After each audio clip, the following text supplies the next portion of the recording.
Hello everyone, welcome to X-Marks with your host Rick the Hammer. I am your host Chriz, aka the Mole, and joining me as usual is James Phoenix Hello. and Marcus Shadow. No, one of these days you need to take the piss and actually introduce yourself as Richter Hammer for a joke. You will not invalidate Richter. That's not right. How dare you? Yeah, I prefer the X-Marks with your host Rick the Hammer. I am your host Chriz, aka the Mole, because that makes no sense. Fair enough. This is our weekly discussion on wrestling and all wrestling-related funness. So yeah, we're going to be doing 3 awards of stuff that we liked from the week, and a match and a promo of the week. Taking us away with our first award will be James Phoenix. All right, and let's be aware that awards can also be for things that we didn't like because they were horrible. Yeah, it's just awards. Yeah. So my award is something I didn't like. My award number 1, I call it redundancy is redundant. And that's for Paige turning heel on Charlotte on Raw despite turning heel last week. Like, you were already a heel. You didn't need to do that. Why were you pretending to be a face? We all knew that you were a heel. There was no reason for that. It's because what happened with that was she turned heel-ish, but if you notice, like with the pay-per-view when Charlotte won her belts and stuff, and some of the weeks in between, she's been saying, "No, I'm not against you guys. I want to be your friends." So they were talking about, "Okay, fine, we're gonna give you another chance. We're gonna keep giving you a chance." Yeah, but she was saying it in a really fake, sarcastic manner. And this time now, instead of actually turning around and being a bitch to him slightly while pretending to be their friend, she just flat out said, "No, fuck it, boom," and went full out against him. Fair enough. I'll be honest with you, I don't like this whole Paige heel turning storyline at all, to be honest with you, and this just seemed to exacerbate the problems. I'm okay with anything that gives Paige more screen time. No, I don't want Paige having screen time. I just prefer her to have screen time at which she has been given competent storyline to work with. Yeah, but this is more of she was like the storyline was. She was the focal point behind this Divas Revolution. She helped do it, and yet people like Charlotte come up and just instantly take her spot. True, which I get, but now she's turning heel despite the fact that they were already fighting the Bellas, who were the heels, while ignoring Team Bad, who were the heels, and now Paige is like this meta heel who's like healer than the heels, and I don't know what's going on. Team Bella are still heels. Team Bad are still heels, but Paige has turned because the other ones can go with Natalya if they need to, and Paige has turned more because she did all this and she wanted the title, and Charlotte's taken that. Charlotte's the one that took the title, so she's sort of jealous of Charlotte, so she's like, "No, fuck it," and she's just turned on her. Fair enough.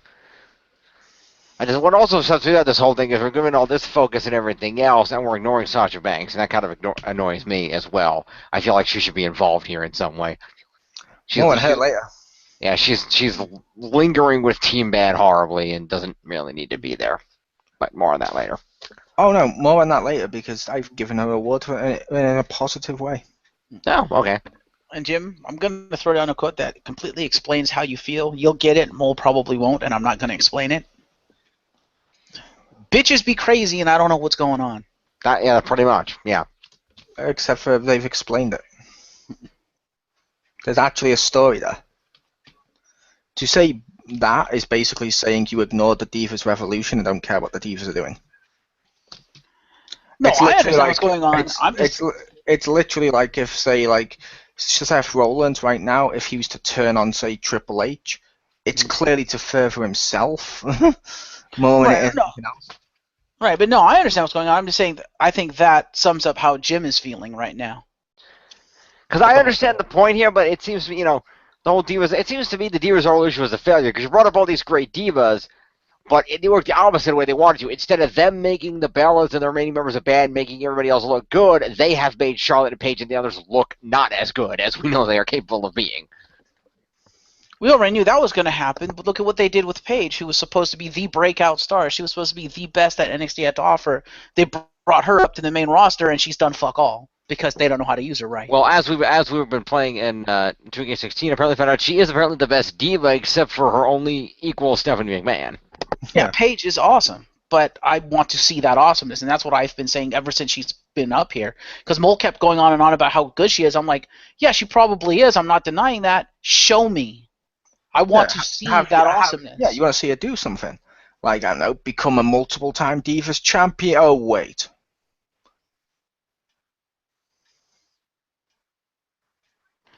See, the thing is, I kind of like what they're doing with her now, because they're doing with her now what they should have done from the beginning.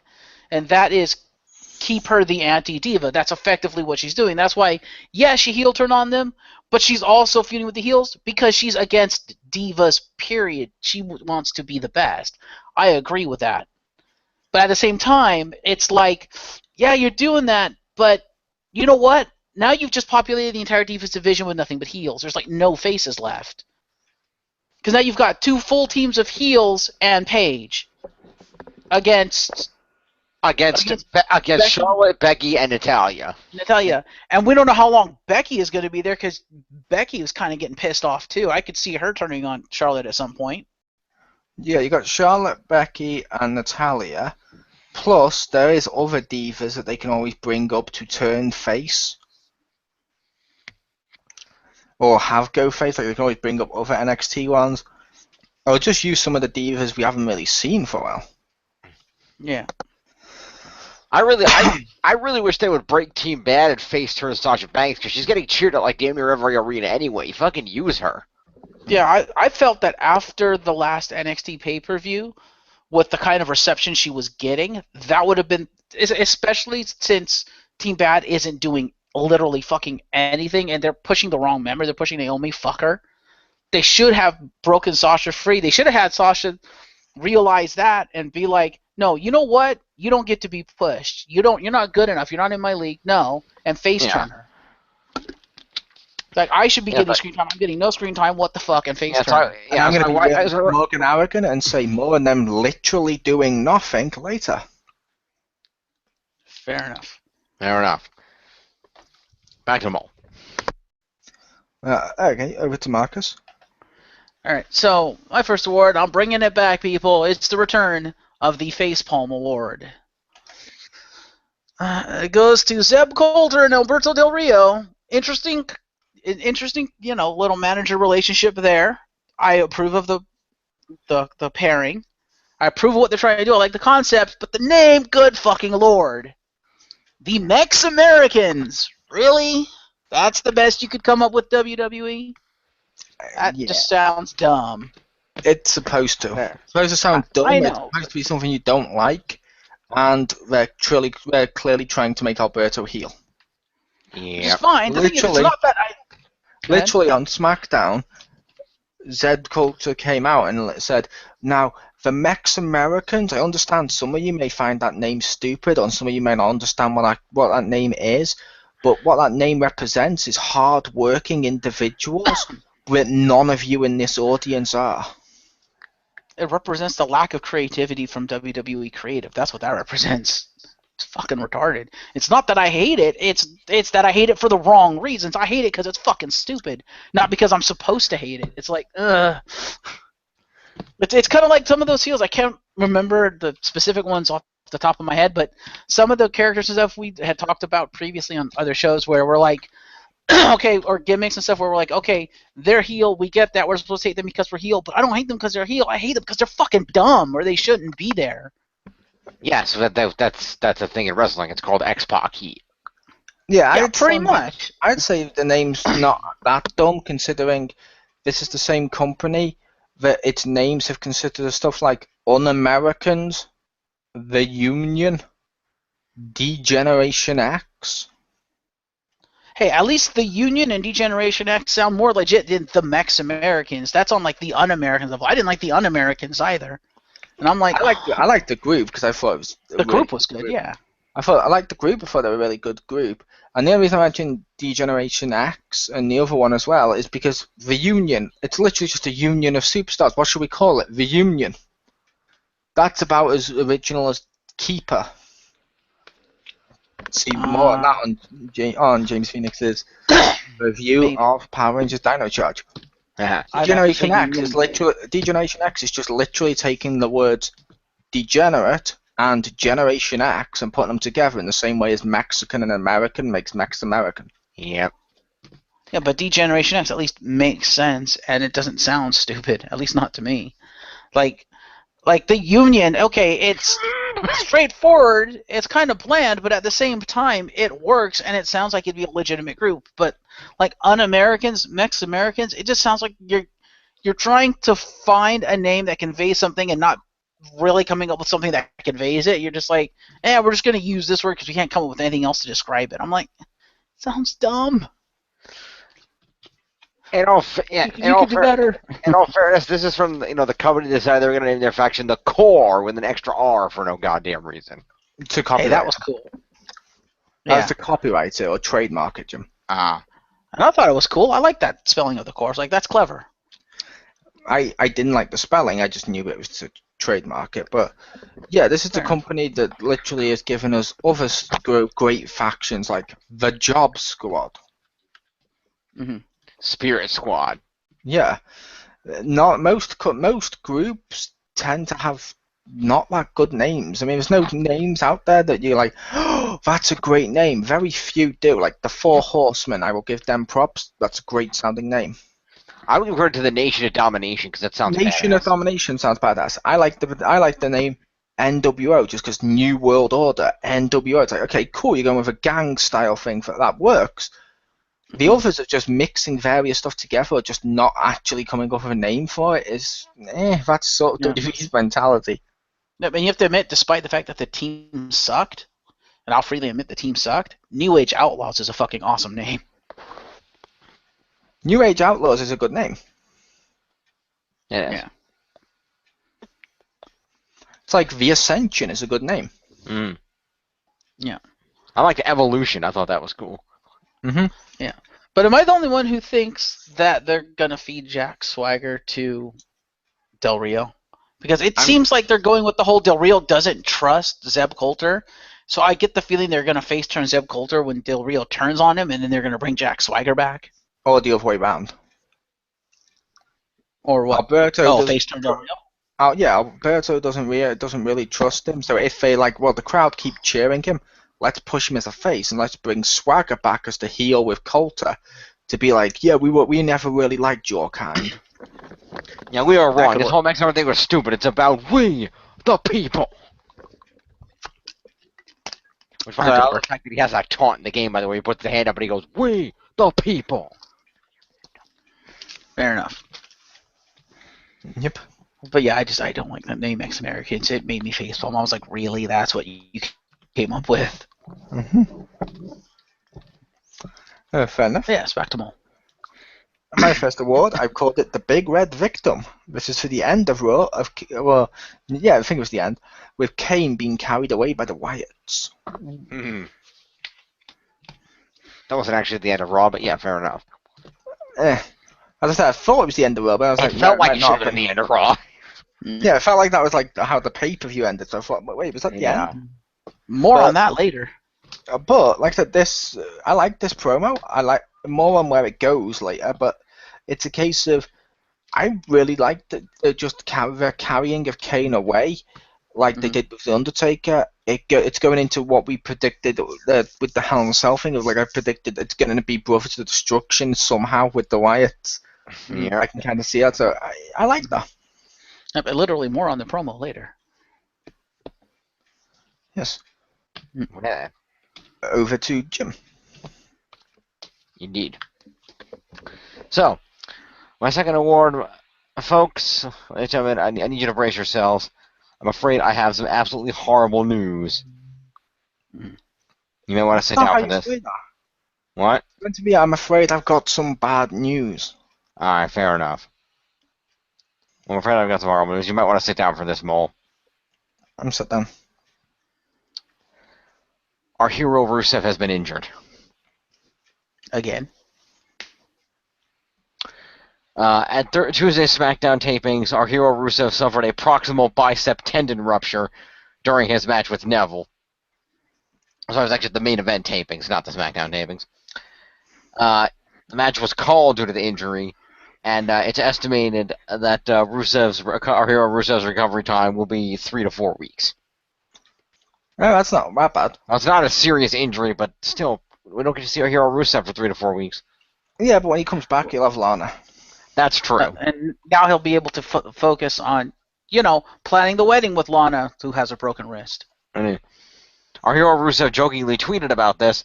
I guess my biceps are too big for his tendons. Hashtag I'll be back. Mm-hmm. Nice.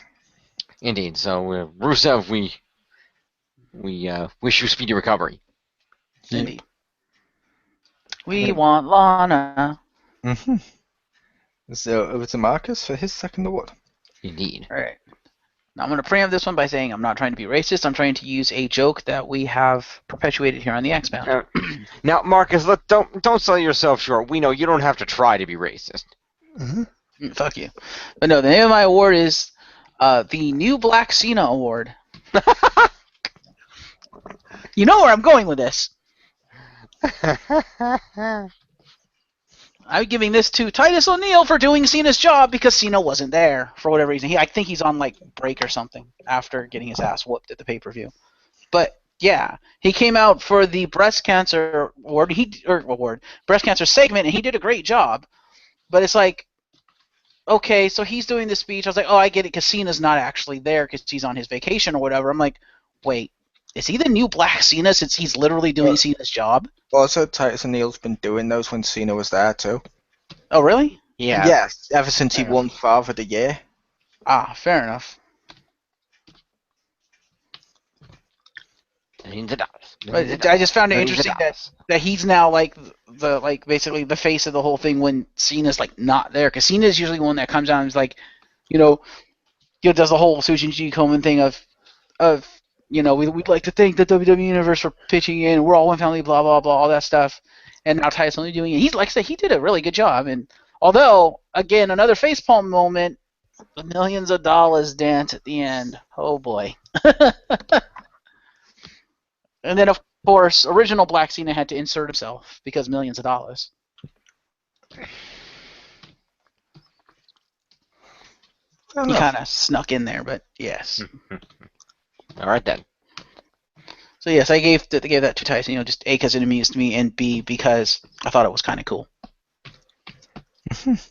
Fair enough. My second award is called Heart Attack. Okay. It's not going to Jerry Lawler.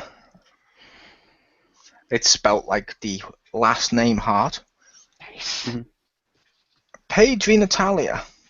Okay. Midway through, Team Bad, who Marcus said literally did nothing, came out and beat the holy hell out of Natalia as Paige left, while Sasha Banks locked in her submission move, making Natalia tap out as they taunted and mocked Natalia and basically implied they were the ones who jumped her, not Paige. Fair enough. Okay, then. Hulu completely skipped all that, so I did not know that existed. That was on SmackDown. You wouldn't know that existed because you're a casual Raw. No, because I have a job when SmackDown's on. Sorry. You have a job when Raw's on. Yeah. Yes, and I have to pick and choose which one I'm going to watch for this. And I pick Raw. Mm-hmm. But that happened on SmackDown, the Halloween special. Fair enough. And it was awesome. Mainly because, A, the Paige and Natalia was like, oh my god, this is probably going to get my match of the week. It didn't because it was very short before people interrupted. But then Team Bad was like, that's awesome. And then they're beating up Natalia and you see Sasha locking a submission. You see Natalia tapping and screaming in pain. It's like, that makes her over really fucking a lot. I was like, hey, yeah. It's cool to see Sasha with something to do. It is. But over to Jim. Oh, thank you. For his final award before we go to match and promo. Indeed. And this is a fun little award. I didn't have any, aside from redundancies, I didn't have any catchy titles this week. But now we all know how NXT is the next generation of WWE superstars, right? Mm. Mm-hmm. But But what if we take it back a step? Okay. Because the following press release came out Wednesday announcing the next generation of NXT stars. Because WWE announced that there was a new class of 19 recruits who have signed development deals and will be working at the WWE Performance Center in Orlando, Florida, to hone their skills. That makes sense, because like that Breaking Ground, or if it's called Showja, there's loads of people who don't even make it to the NXT showings. Yeah, exactly. Let's see. Yeah, several people from the Tough Enough show are in that class. Nice. Not just the two winners, but several of the others as well. It's got my favourite of Patrick. Nice. I hope. I know he's signed for him, so I assume he'd be one of them. Patrick. I don't see a Patrick on the list. Yeah, he was on Tough Enough. He didn't win, but he did. But I know WWE has signed him, but they might not need him to go to that because to be fair, he also worked on the Indies. Yeah, so Patrick Clark. There he is. He's on there. Yay! Indeed. So, yes, new superstars at the development center that has 7 training rings, world-class strength and conditioning program, and cutting-edge edit and production facilities. The Performance Center will let the new class hone their skills through a comprehensive program that includes in-ring training, physical preparedness, and character development. The new class includes the following upcoming superstars. Ma'ana Abdelhamid, former Tough Enough competitor, born in Egypt, where he played professional basketball. Former trainer for Game of Thrones actor Jason Momoa, and fluent in Arabic. We have Christopher Atkins from Melbourne, Australia, former bodybuilder, competed in New Aussie Wrestling, where he trained under George Julio and Craig Cole. Also trained under Shane Tricky in PCW. We have Daria Baronato, former Tough Enough competitor, comes from a mixed martial arts background, is the former co-host of the YouTube show UFC AfterBuzz. We have Cesar Bononi from Sao Paulo, Brazil. Competed in the Brazilian Wrestling Federation, former 3-time state champion in Sao Paulo Football League. That's Mole's football, not our football, I think. Or he was captain of the all-Brazilian football team named the best tight end. Oh, tight end. No, it's Eggshar football. Wow. Never mind. He's fluent in Portuguese. We have Josh Bridle, the male winner of Tough Enough, current cast member of Breaking Ground. One of the top football recruits in Colorado, standout college career at Colorado State University. They named him to all conference, and he had a short stint with the Green Bay Packers in the NFL. Patrick Clark, former Tough Enough competitor with experience in Mid-Atlantic Wrestling Association. He spent 10 years in the JROTC program and also wrestled for the Forestville Military Academy from 2011 to 2013. We have the twins, Gabriel and Uriel Ely. They trained under Angel Armani at MIAW Wrestling, and both performed as extras on Monday Night Raw and SmackDown in September 2014. Gabriel's a former Ford model, been featured in TV commercials and print publications for Ford vehicles. And Uriel's a former high school basketball standout at Pinson Valley High School in Birmingham, Alabama. We have Christopher Gerard from Boston, trained under Mike Hollow at Chaotic Training Center in 2008 before moving to Calgary to train with Lance Storm. Previously worked for Evolve, Pro Wrestling Guerrilla, Dragon Gate USA, WXW in Germany, Southside Wrestling Entertainment in the UK, Beyond Wrestling, 2ZW, Top Rope Promotions, and Combat Zone Wrestling. So a very impressive resume for that guy. Dallas Harper from Canton, Ohio, trained with Jimmy Lee at ASWA Pro Wrestling in Mansfield, Ohio. Also worked with Anarchy Wrestling out of Cornelia, Georgia, and he was also a basketball standout in Ohio. Adrian Jaoud from Beirut, Lebanon. World-class amateur wrestler, competed in state, regional, and national competitions. He was named Best Brazilian Wrestler for the junior category in 2000 and the senior category in 05, 6, 7, 10, and 12. He comes from the legendary family of Aikido martial artists and is fluent in Spanish, Portuguese, and Arabic, which is cool. Gives Cesaro one for his money. We've got Sarah Lee, the female winner of Tough Enough. Prior to that, she was studying to be an ultrasound technician. She's also a competitive powerlifter, and at 5'6", she can squat an impressive 230 pounds. We have, I know this one is the controversial one, of course. We have Zamaria ZZ Lope from Thibodaux, Louisiana. The male runner-up of Tough Enough, current cast member on Breaking Ground. He was the youngest Tough Enough competitors at age 19, and back in Louisiana, he wrestled alligators. He did. He did. It came up a lot. I heard. Daniel Matha from Erie, Pennsylvania, trained under Matt Capitelli. You might remember him as the guy that won Tough Enough and then got severely injured and couldn't actually join the company at OVW. Former offensive lineman at the University of Pittsburgh. Worked with Buffalo Bills running back LaShawn McCoy then. Named to First Team Associated Press Pennsylvania class Quadruple A All-Star as a junior and senior at Erie McDowell High School. Eddie Orengo from Newark, New Jersey. He's a referee who previously worked with Jersey All-Pro, Northeast Wrestling, Combat Zone Wrestling, the Monster Factory, Family Wrestling Entertainment, Pro Wrestling Syndicate, WXW, and International Wrestling Association of Puerto Rico, among others, bilingual in Spanish and English. Adrian, the female version of the name, Adrian Reese from Dallas. She trained with Booker T at the Professional Wrestling Alliance, where she became the PWA Women's Champion. Prior to training with Booker, she also trained with Rodney Mack. Haven't heard that name in a while.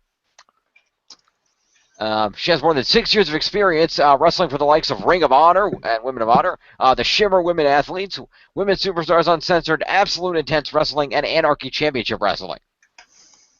Breakout Diva coming up. We have Amanda Sacamano from Yorktown Heights, New York. Ooh, local. She's the Tough Enough female runner-up, current Total Divas cast member, apparently. Let's see. She was crowned the 2014 World Beauty Fitness and Fashion Bikini Champion. She's been featured in fitness publications, so on and so forth. Has a BA in speech. Gazim Salmani from Huizen, Netherlands.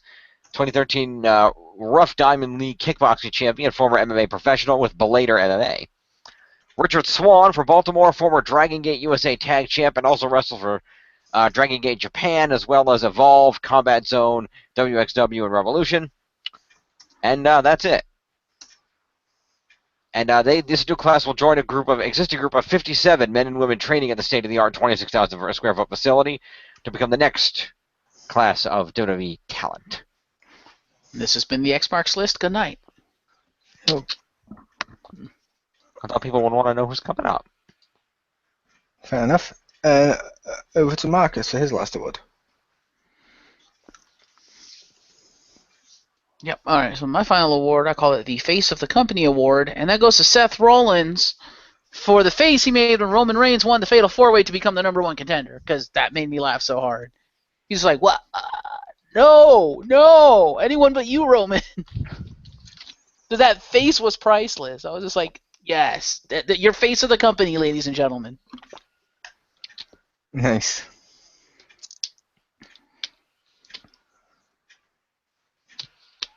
And fair enough. I'll say my third award. My third award is called, and yes, they did use this pun in it, but my third award is called Boo Leave. Ha! Bo Dallas comes out as a ghost and tries to scare Renee Young.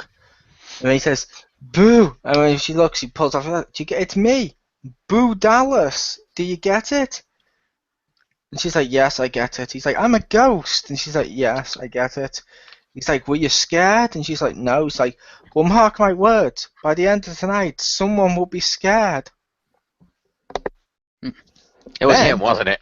No, then during the night, he randomly popped up. Like Cesaro, because there was a running theme of Dean Ambrose trying to recruit people to go against the Wyatt, which was fucking awesome. He recruits Cesaro. As he recruits Cesaro and walks off, basically you get Bo Dallas then emerge and go, boo! And Cesaro just looks at him, puts on his shades and walks off. And and when you see Bo Dallas going, woo, as he walks away. Nice. But yeah, sorry, what, you were going to say something? I was just going to ask. So Dean Ambrose is trying to recruit to fight against the Wyatts to get Taker and Kane back. Is that the storyline going on? No, he's recruiting to fight against the Wyatts because he's been feuding with them for how long? But he's still pissed at the Wyatts. He just wants to beat them. He recruited Cesaro and he recruited Ryback, and they lost. Of course they did. I wonder why. He recruited Cesaro and Ryback. Yeah. When he recruited Ryback, I will admit that was pretty awesome. Wow, I don't really like either one of those guys, but when he recruited Ryback, basically, Ryback's like, the big guy has a problem with the Wyatts going back. I'm willing to join you. And Dean Ambrose's like, really? Are you sure they feed on fear? Blah blah blah blah. To which Ryback's like, yeah, well feed me more. And then walks off as he's angry. Which as Dean Ambrose is just wrapping his hands, he just sort of casually looks up, and this is the part that's off, and he just goes, yeah, you'll do. But back to Boo Dallas. So you scared Cesaro. Then he pops up one more time during the night, and we see him go into like a laundry hamper thing that's on wheels, like a hamper crate. He goes into that and closes the lid as Mark Henry walks through the door on his phone, and Boo Dallas jumps out and goes, boo! And Mark Henry shits himself, punches him in the face, knocking him out. He's like, what the hell are you playing at? You made me drop my damn phone. Picks up his phone and walks off. There was literally nothing came of this, but it was just so much fun. And yeah, he did do all you gotta do is boo leave. Nice. So Boo Dallas, I really wish in the game you could put a sheet on a wrestler. That'd be awesome. So now match and promo tonight. No, week. And taking us away is Marcus. Alright, well, my promo, as alluded to before, was the Bray Wyatt one on The Undertaker, which Kane interrupted. Because that was just a really good promo of the, I'm feeding on his soul, and when you fed on a soul like his and you felt that energy, it's not enough. You want more. And I'm like, that okay, I accept that. That works. And it was just, his promo actually made sense. I was like, wow, okay, props. And then the whole Kane thing, I was like, yeah. So then they beat the shit out of him. I was like, no. I did like that promo. There was only one part, the Bray Wyatt promo on Raw, I didn't like. Okay. When he sat there and goes, and don't worry, Roman, me and you will face up again once I'm revitalized. I'm like, really? So you're going against Undertaker and Kane and you're not at your full power? You literally no-sold the Hell in a Cell event more than he did. He sold the injuries and stuff. I'm pretty sure you're revitalized. Yeah. But besides that bit, the rest of it was pretty awesome. I just loved the image of Kane being carried away. Yeah. Although, is it me, or did it look like the Wyatt family was having more problems carrying Kane than they did the Undertaker? He weighs more.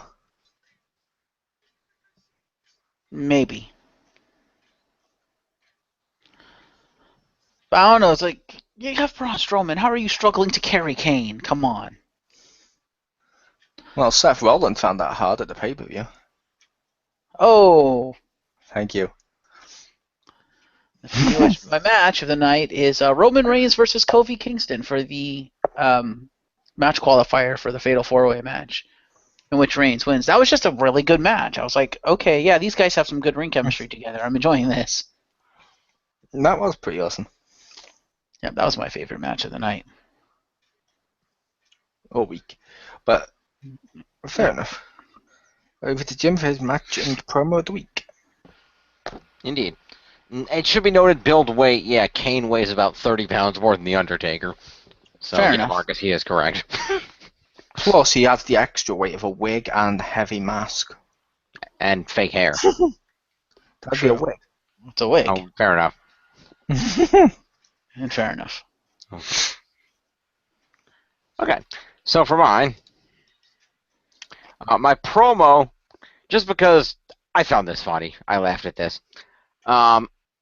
There was a series of 2 promos that this happened in. I saw the latter one I was referring to. I missed the first one, where we had seen that Miz is in the back playing WWE 2K16 to show off to a bunch of random people that he's awesome. And the second promo near the end, he's cutting this promo, and all of a sudden as he's cutting the promo, he starts speaking in Stone Cold's voice. And then he pauses and like, wait a minute, and then the camera pans left and Austin just stares him down, and Miz just immediately like shits himself, and he's like, no, it's your video game, sir. Go, the bottom line, because you said so. And he starts like trying to suck up to Austin, and Austin just stares at him, smirks, and walks away. I thought that was funny. Was that this week's? That was this week's. Because it was promoting the release of the game the following day. Huh, okay. Hulu must have completely cut that out, too, because I don't remember seeing that promo. Yeah, there were 2. The first one early in the night, Miz was just playing the game, and there was some funny stuff, apparently from what I read. And the second one is the one where Austin showed up. Well, damn, if I'd actually seen that, that might have got my promo of the week. Oh, well. I'll have to go find that on YouTube's. Mm-hmm. Indeed. And I actually I gave it to the number one contender qualifying match between Kevin Owens and Cesaro because I came in right around the beginning of that match. And that match was just fucking awesome. I mean, those guys just left it in the damn ring, and then back and forth. Cesaro busting his ass trying to take Owens down. Owens just kicking out of everything, staying alive. Owens turning around at the last minute with a power bomb. I mean, it was a great match. I like the match. Good back and forth. Great match.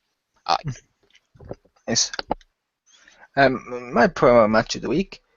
I actually have something in common with both of you. Ooh. First, I also gave it to a Wyatt promo. Okay. The one that kicked off the Halloween special of SmackDown. Okay. That sounds appropriate.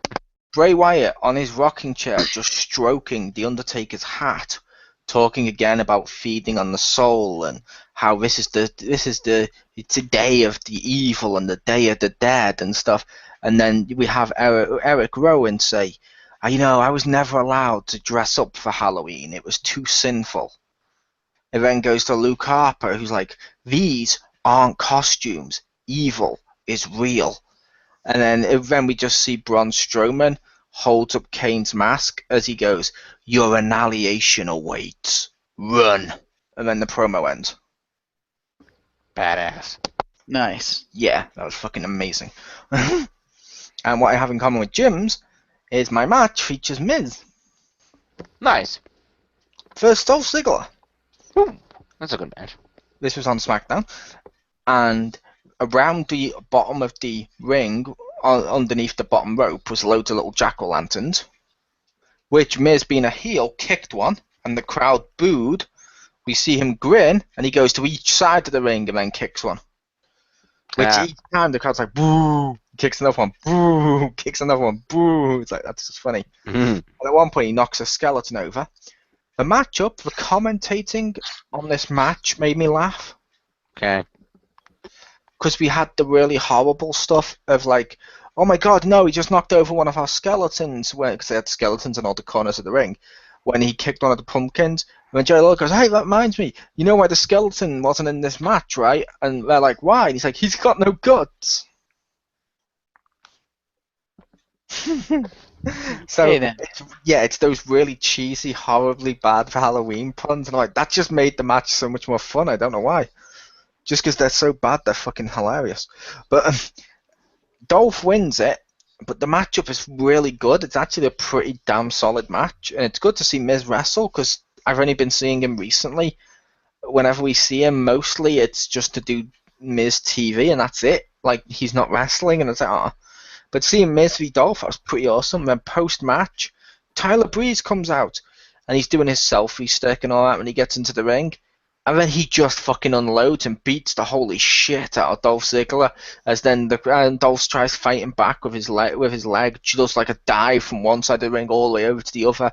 Knocks Tyler Breeze. As then security comes out and holds them apart as they go to brawl. I was like, that match had everything. It had great solid ring work, hilarious commentating, great post-match stuff, and just hilarious stuff for the people responding in the ring based on the audience of Miz kicking the pumpkins. It was perfect. Nice. Sounds awesome. It was. But yeah, that was my match and promo of the week. So yeah, thank you ever to you two for joining us. Absolutely. You're welcome. And tune in next week for another X-Marks with your host, Rick the Hammer. See ya.